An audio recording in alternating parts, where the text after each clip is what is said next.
Hi kids, welcome to Rayan Studio. Rayan sweetie, என்ன வீட்டுக்கு கிளம்பிட்டீங்களா? ஆமாம் சோமு, கிளம்பிட்டோம். என்ன விஷயம்? இன்னைக்கு ஃப்ரைடே தானே, எங்கேயாவது வெளியில் போகலாமான்னு உங்ககிட்ட கேட்கலான்னு வந்தேன். போனால் ஜாலியாக தான் இருக்கும், ஆனால் வீட்டில் பர்மிஷன் கேட்கணுமே.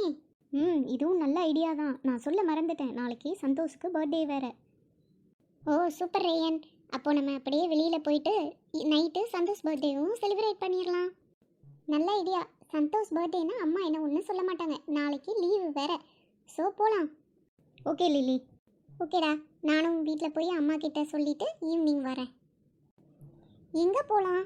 ஏதாவது பிளான் வச்சுருக்கீங்களா? எனக்கு எந்த ஐடியாவும் இல்லை, நீங்கள் ஏதாவது ஐடியா இருந்தால் சொல்லுங்கள், எனக்கு எதுனாலும் ஓகே தான். எனக்கு ஒரு ஐடியா இருக்குது. நம்ம வேணால் பீச்சுக்கு போகலாமா? எங்கே பீச்சுக்கா? நம்ம வீட்டு பக்கத்தில் ஒரு பீச் இருக்கே, அங்கே வா. எனக்கு ஓகே தான். ஓகே போகலாம். செம்ம ஃபன்னாக இருக்கும். ஓகே, அப்போது எல்லாரும் வீட்டுக்கு போயிட்டு ரெஃப்ரெஷ் பண்ணிவிட்டு நேராக பீச்சுக்கு வந்துடலாம். அப்போ தான் நம்ம நிறைய நேரம் விளையாட முடியும்.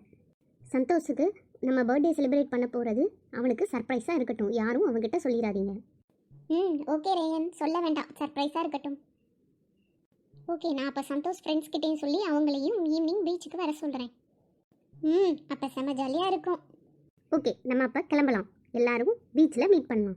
பாய். ஓகே கிளம்பலாம். பாய் பாய். என்ன ரேயன், சந்தோஷம் அவனோட ஃப்ரெண்ட்ஸையும் காணும், அவங்கக்கிட்டலாம் சொன்னியா? சொல்லிட்டேன் ஸ்வீட்டி, வந்துடுவாங்க. நானும் இன்ஃபார்ம் பண்ணேன், வந்துடுவாங்க. இப்போது எல்லாரும் கண்டிப்பாக வருவாங்க, வந்துட்டு இருப்பாங்கன்னு நினைக்கிறேன், அதான் லேட் ஆகுது. ஆமாம் சந்தோஷ், அதோ பாரு எல்லாரும் வர்றாங்க. ஹாய் ரேனண்ணா, நாங்கள் வந்துட்டோம். ஹாய், நாங்கள் வந்துட்டோம். வாங்க, உங்களுக்காக தான் நாங்கள் வெயிட் பண்ணிகிட்ருக்கோம். சாரி, எங்களுக்காக ரொம்ப நேரமாக வெயிட் பண்ணுறீங்களா? கிளம்பி வர கொஞ்சம் லேட் ஆயிடுச்சு. பரவாயில்ல அன்பு, நாங்களும் இப்போ தான் வந்தோம். ஓகே அண்ணா, விளையாடலாமா? என்ன விளையாடலாம்? இதோ நம்மக்கிட்ட பால்லாம் இருக்குது. நம்ம ஃபுட்பால் விளையாடலாம், த்ரோ பால் விளையாடலாம், என்னனாலும் விளையாடலாம். ஓகே அண்ணா, நாங்கள் ரெடி. ஓகே, அப்போ நீங்கள் ஒரு டீம், நாங்கள் ஒரு டீம். நம்ம பாலை கேட்ச் போட்டு விளையாடலாம். ஓகே. எல்லாரும் ரெடி, விளையாடலாமா? ரெடிக்கா, விளையாடலாம்.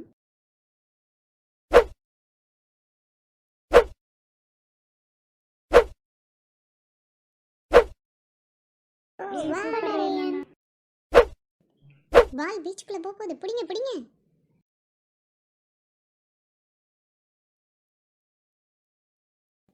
சூப்பர் ரேனண்ணா, நல்ல வேலை, பாலை பிடிச்சிட்டீங்க. டா ஸ்வீட்டி, கேட்ச் பிடிச்சிக்கோ, இது உன்னோட டர்ன். த்ரோ பண்ணு.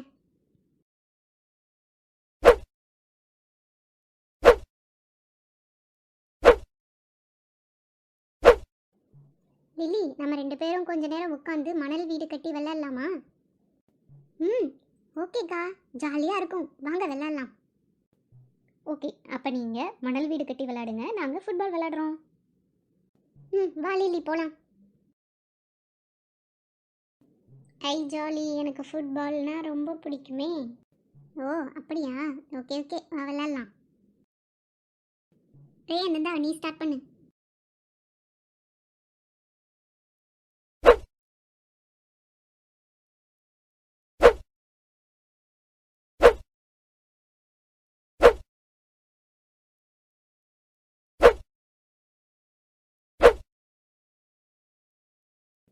விளையாண்டது போதுமா? நம்ம கிளம்புவோமா? அதுக்குள்ளவா? இன்னும் கொஞ்ச நேரம் விளையாடலாம் என்னன்னா, ஜாலியாக இருக்கு. ஆமாண்ணா, அதுக்குள்ளவா? ஆமாம், நம்ம இப்போ கிளம்பினாதான் சரியாக வரும், இன்னும் கொஞ்ச நேரத்தில் இருட்டிடும். ஆமால, இன்னும் கொஞ்ச நேரத்தில் இருட்டிடும், அப்புறம் பயமாக இருக்கும். ஓகே போகலாம். ஆமாம், எனக்கும் இருட்டுனா ரொம்ப பயம். வாங்க நம்ம கிளம்பலாம். ஸ்வீட்டி, லில்லி, வாங்க கிளம்பலாம். என்ன ரேயன், அதுக்குள்ளவா? சரி ஓகே, வாங்க போகலாம். ஆமாம் ஸ்வீட்டி, இன்னும் கொஞ்சம் நேரத்தில் இருட்டிடும், அதுக்குள்ளே நம்ம வீட்டுக்கு போயிடலாம். வாங்க. ஓகே போகலாம் ரேயன். கிளம்புறதுக்கு முன்னாடி நாங்கள் கட்டின மணல் வீடு எப்படி இருக்குன்னு பாருங்க. சூப்பராக இருக்குது. நல்லா இருக்கு லில்லி. நல்லா இருக்கே. ஓகே வாங்க போகலாம். கிளம்புங்க. ரொம்ப ஜாலியாக இருந்ததில்ல சந்தோஷ்? ஆமாம் லில்லி, நம்ம இது மாதிரி அடிக்கொருக்கா வரலாம். கண்டிப்பாக நெக்ஸ்ட் வீக் வரலாம் லில்லி. ஓகே ரேயன் அண்ணா, தேங்க்யூ. வாவ், இந்த பிளேஸை சூப்பராக ரெடி பண்ணியிருக்க ரேயன். இதை நான் பண்ணலை, எங்கள் அப்பா நமக்காக பண்ணி வச்சுருக்காங்க. வாங்க உட்காரலாம். இங்கே உட்காந்துருக்கிறது ஜாலியாக இருக்குல்ல? யாராவது ஒரு கதை சொல்லுங்களேன், இன்னும் ஜாலியாக இருக்கும். கதையா? கதை கேட்குறதுனா எனக்கும் ரொம்ப பிடிக்கும். ப்ளீஸ் யாராவது இன்ட்ரெஸ்டிங்காக ஒரு ஸ்டோரி சொல்லுங்களேன். ரேயன், நீ தான் சூப்பராக ஸ்டோரி சொல்லுவியே, ஏதாவது ஒரு நல்ல ஸ்டோரியாக சொல்லேன், கேட்கலாம். ஸ்டோரியா? ஓகே, நான் ஒரு ஸ்டோரி சொல்கிறேன். ரேயன் நல்ல ஒரு பேய் கதை சொல்லு ரேயன். பேய் கதையா? ஐயோ, எனக்கு ரொம்ப பயமாக இருக்கும். ரேயனா ப்ளீஸ், பேய் கதைலாம் வேண்டாம். அப்புறம் நைட்டு கனவுலலாம் பேயா வரும். சும்மா இரு அன்பு, அவள் தான் பயப்படுறா பாரு. பயப்படாத லில்லி, நான் பேய் கதைலாம் சொல்ல மாட்டேன். ஓகே ரேயன் அண்ணா, தேங்க்யூ. ஒரு ஊரில் ஒரு ராஜாவும் ராணியும் இருந்தாங்களாம். அவங்களுக்கு ரொம்ப நாளாக குழந்தை இல்லாமல் 10 வருஷம் கழித்து ஒரு பையன் பிறந்தானாம். அதனால் அந்த பையனை ரொம்ப செல்லமாக அடிக்காமல் திட்டாமல் வச்சுப்பாங்களாம். அதே மாதிரி அவன் என்ன கேட்டாலும் வாங்கி கொடுத்துருவாங்களாம். அந்த பையனுக்கு உளுந்த வடைனா ரொம்ப பிடிக்குமா. எப்போ பாரு உளுந்த வடை சாப்பிட்டுக்கிட்டே இருப்பானாம். சின்ன வயசில் 1 2ன்னு சாப்பிட்டுட்டு இருந்தவன் வளர வளர ஒரு நாளைக்கு 10 உளுந்த வடை 20 உளுந்த வடைன்னு சாப்பிட ஆரம்பிச்சிட்டானான். கொஞ்ச நாள் போக போக அவன் உளுந்த வடை சாப்பிட்டு சாப்பிட்டு குண்டாயிட்டே இருந்தானாம். வருஷத்துக்கு ஒருக்கா அவனோட ட்ரெஸ்ஸோட அளவுலாம் சின்னதாகிட்டே இருந்ததாம். அதுக்கப்புறம் 6 மாதத்துக்கு ஒருக்கா ட்ரெஸ்ஸோட அளவு மாறிக்கிட்டே இருந்ததாம். அது எப்படி குண்டானா? உளுந்த வடை தானே சாப்பிட்டான். உளுந்த வடை சாப்பிட்டா குண்டாயிருவாங்களா? உளுந்த வடை நல்லது தான், ஆனால் அவன் அதை அளவுக்கு அதிகமாக சாப்பிட்டுக்கிட்டே இருந்திருக்கான். ஒரு நாள் 20 30ஓட நிப்பாட்டாமல் நாள் முழுவதும் உளுந்த வடை சாப்பிட்டுக்கிட்டே இருந்திருக்கான். அதனால தான் அவன் குண்டாயிக்கிட்டே போயிருந்திருக்கான். இதெல்லாம் பார்த்து கவலைப்பட்ட அவங்க அம்மா இதுக்கப்புறம் அவனுக்கு உளுந்த வடை கொடுக்கறத குறைச்சிக்கணும்னு முடிவு பண்ணாங்க. அவன்கிட்டையும் சொன்னாங்க, இனிமேல் உளுந்த வடை அதிகமாக சாப்பிடக்கூடாதுன்னு. அதுக்கு அவனும் சரிம்மா, இனிமேல் உளுந்த வடை சாப்பிட்றத குறைச்சிக்கிறேன் அப்படின்னு சொல்லிட்டான். அவங்க அம்மா கிட்ட சரின்னு சொன்னாலும் அவனால் உளுந்த வடையை சாப்பிடாம இருக்க முடியல. அதனால் அவங்க அம்மாவுக்கு தெரியாமல் அரண்மனையில் எங்கே உளுந்த வடை இருந்தாலும் அதை தெரியாமல் எடுத்து சாப்பிட ஆரம்பிச்சிட்டான். போக போக ஒரு வாரத்துக்கு ஒருக்கா அவனோட ட்ரெஸ்ஸோட அளவெல்லாம் மாறிச்சு. அப்புறம் கொஞ்ச நாளில் டெய்லி அவனோட ட்ரெஸ் பத்தாமல் போய்கிட்டே இருந்தது. அரண்மனையில் ஒரு ஃபங்க்ஷன் நடந்தது. அந்த ஃபங்க்ஷனுக்காக நானும் ஒரு உளுந்த வடை சுட்டு கிச்சனுக்குள்ளே அவனுக்கு தெரியாமல் ஒளிச்சு வச்சுருந்தாங்க. அதை எப்படியோ கண்டுபிடிச்சி நானும் ஒரு உளுந்த வடையவும் அவன் ஒருத்தனே தனியாக சாப்பிட்டு காலி பண்ணிட்டான். அச்சச்சோ, அப்புறம் என்னாச்சு? இது தெரிஞ்சுக்கிட்ட ராஜாவும் ராணியும் இனிமே அரண்மனையில் யாருமே உளுந்த வடை செய்யவே கூடாதுன்னு ஒரு சட்டமே போட்டுட்டாரு. அதோட பிரச்சனை முடிஞ்சிரும்னு பார்த்தா மறுநாள் காலையில் அவனோட ரூமில் இருந்து ஐயோ அம்மானு கத்துற சத்தம் கேட்டது. அச்சச்சோ, என்னாச்சு? என்ன நடந்தது? ஏன் அவன் அப்படி கத்திட்டு இருந்தான்? சொல்கிறேன் சந்தோஷ், சொல்கிறேன். அவன் அழுகிற சத்தத்தை கேட்டு எல்லாரும் பதறி அடித்து ஓடுனாங்க. சத்தம் கேட்டு ஓடி போய் அங்கே பார்க்கும்போது அவன் முழுசாக உளுந்த வடையாக மாறியிருந்தான். அச்சச்சோ, அப்புறம் என்னாச்சு ரேயண்ணா? அதை பார்த்த ராஜாவுக்கும் ராணிக்கும் என்ன செய்கிறதுனே தெரியலையாம். மாமா, நான் இனிமேல் இந்த தப்பை பண்ண மாட்டேம்மா, நான் இனிமேல் உளுந்த வடையே சாப்பிட மாட்டேன், என்னை எப்படியாவது காப்பாற்றுங்கன்னு அவன் அழுதுகிட்டே இருந்தானான். அம்மா, அப்பா, நான் இனிமேல் இந்த தப்பை பண்ண மாட்டேன், என்னை காப்பாற்றுங்க, நீங்கள் சொன்னதெல்லாம் கேட்பேன், இனிமேல் உளுந்த வடையே சாப்பிட மாட்டேன். ஒரு நிமிஷம் யோசிச்ச ராஜா அமைச்சர்களை கூப்பிட்டு இதுக்கு ஏதாவது வழி இருக்கான்னு ஆலோசனை கேட்டாராம். அதுக்கு அந்த அமைச்சர்கள், நம்ம யாராலையும் எதுவும் பண்ண முடியாது, மாய மந்திரம் பண்ணுறவங்களால மட்டும்தான் இதை சரி பண்ண முடியும், அதனால் நம்ம நாட்டை சுற்றி இருக்கிற அனைத்து நாடுகளுக்கும் தகவல் சொல்லி மாய மந்திரம் பண்ணுற எல்லாரையும் வர சொல்லுங்க ராஜான்னு சொன்னாங்களாம். ராஜா உடனே கொஞ்சம் கூட தாமதிக்காமல் இந்த நாட்டை சுற்றி இருக்கிற எல்லா மாய மந்திரவாதிகளையும் வர சொல்லுங்கன்னு கட்டளையிட்டார். இவங்களெல்லாம் கண்டுபிடிச்சி கூட்டு வர்றதுக்கு ஒரு நாள் ஆயிடுச்சு. மொத்தம் 8 மாய மந்திரம் பண்ணுறவங்களை கூட்டிகிட்டு வந்தாங்க. வந்ததில் 3 பேர் என்னென்னமோ மந்திரம் சொல்லி பார்த்தாங்க, ஏதேதோ செஞ்சு பார்த்தாங்க, ஆனால் ஒன்றுமே நடக்கலை, அவங்களால ஒன்றுமே பண்ண முடியலை. அதை பார்த்த ராஜாவும் ராணியும் ரொம்ப வருத்தப்பட்டாங்க. அப்புறம் 4வதா ஒரு பெண் மந்திரவாதி வந்தாங்க. அவங்க சில மந்திரங்களை சொல்லி அந்த உளுந்தவடையாக இருக்கிற பையன் மேலே டம் அப்படின்னு சொன்னாங்க. அப்போது உளுந்தவடையாக இருந்த அந்த பையன் திடீர்னு உளுந்த மாவா மாறிட்டான். அச்சச்சோ அச்சச்சோ. எல்லாருக்கும் கவலை இன்னும் ஜாஸ்தியாயிருச்சு. அவன் மனுஷனாக மாறாமலே போயிடுவானோன்னு ராஜா ராணி எல்லாரும் ரொம்ப பயந்து அழுக ஆரம்பிச்சிட்டாங்க. அங்கே இருந்த மந்திரவாதிகள்லாம் ராஜா கிட்ட, கவலைப்படாதீங்க ராஜா, உங்கள் பையனை எப்படியாவது நாங்கள் காப்பாற்றிடுவோம் அப்படின்னு வாக்கு கொடுத்தாங்க. அப்புறம் 5வதா வந்த மந்திரவாதி அந்த உளுந்த மாவு முன்னாடி வந்து நின்று சில மந்திரங்களை சொல்லி உளுந்தமாவே ராஜாவோட பையனாக மாறிடுன்னு சொல்லி அவர் கையில் வச்சுருந்த மந்திரக்கோலை அந்த மாவு மேலே காமிச்சார். காமிச்சு கொஞ்ச நேரத்தில் அந்த உளுந்த மாவு ஊற வச்ச உளுந்தாக மாறிடுச்சு.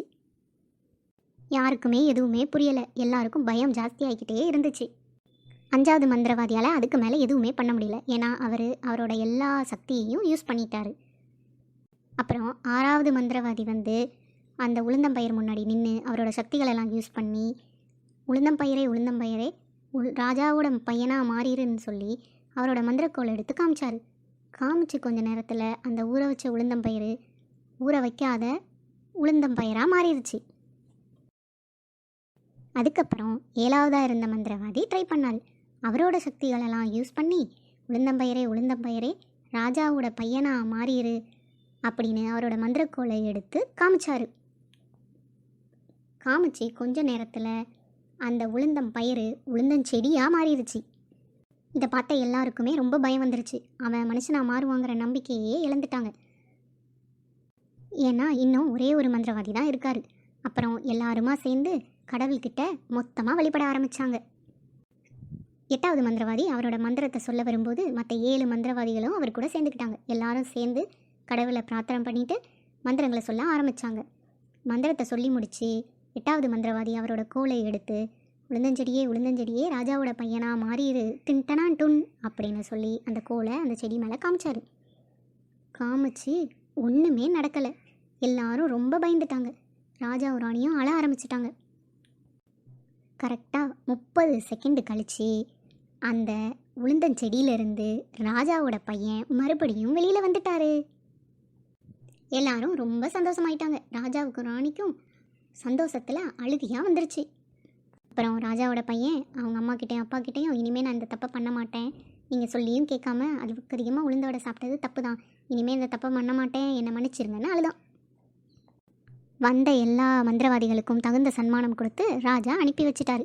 எல்லாரும் சந்தோஷமாயிட்டாங்க. இந்த கதையிலேருந்து நம்ம என்ன தெரிஞ்சுக்கணும்? யாராவது சொல்லுங்க பார்ப்போம். நான் சொல்கிறேன். நம்ம சாப்பிட்றது எதுவாக இருந்தாலும், எந்த ஒரு நல்ல உணவாகவே இருந்தாலும் நம்ம அதை அளவுக்கு அதிகமாக சாப்பிடக்கூடாது. அளவுக்கு மிஞ்சினால் அமிர்தமும் நஞ்சு. என்ன நான் சொல்கிறது கரெக்டு தானே? கரெக்டாக சொன்ன சந்தோஷ். எந்த ஸ்நாக்ஸோ இல்லை வேறு எந்த சாப்பாடாக இருந்தாலும் அளவுக்கு அதிகமாக சாப்பிடக்கூடாது. அளவோடு சாப்பிட்றது தான் நம்ம உடம்புக்கு நல்லது. அப்பா அம்மா சொல்கிறத தட்டாமல் கேட்கணும். அவங்க நம்ம நல்லதுக்காக தான் சொல்லுவாங்க. அவ்வளோதான், கதை முடிஞ்சது. ஓகே ரேனண்ணா, நான் இனிமேல் எதையுமே அளவுக்கு அதிகமாக சாப்பிட மாட்டேன். கதை சூப்பராக இருந்தது. கதை சூப்பர் ரேயன். எனக்கு இந்த உளுந்தவடை கதை ரொம்ப பிடிச்சிருக்கு. கதை super story Ryan. Thank you. Okay, ரொம்ப நேரம் ஆயிடுச்சு. வாங்க வீட்டுக்குள்ளே போகலாமா? வாங்க.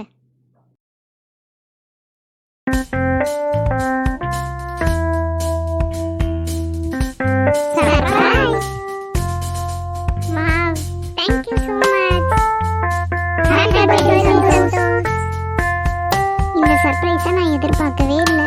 எல்லாருக்கும் ரொம்ப ரொம்ப ரொம்ப தேங்க்ஸ். கேக் கட் பண்ண சந்தோஷ். வாங்க எல்லாரும் கேக் சாப்பிடலாம். சந்தோஷ் பர்த்டேவை சூப்பராக செலிப்ரேட் பண்ணியாச்சு.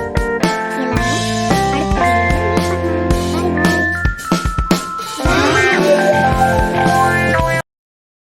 இந்த வீடியோ பிடிச்சிருந்ததுன்னா லைக் பண்ணுங்க, ஷேர் பண்ணுங்க.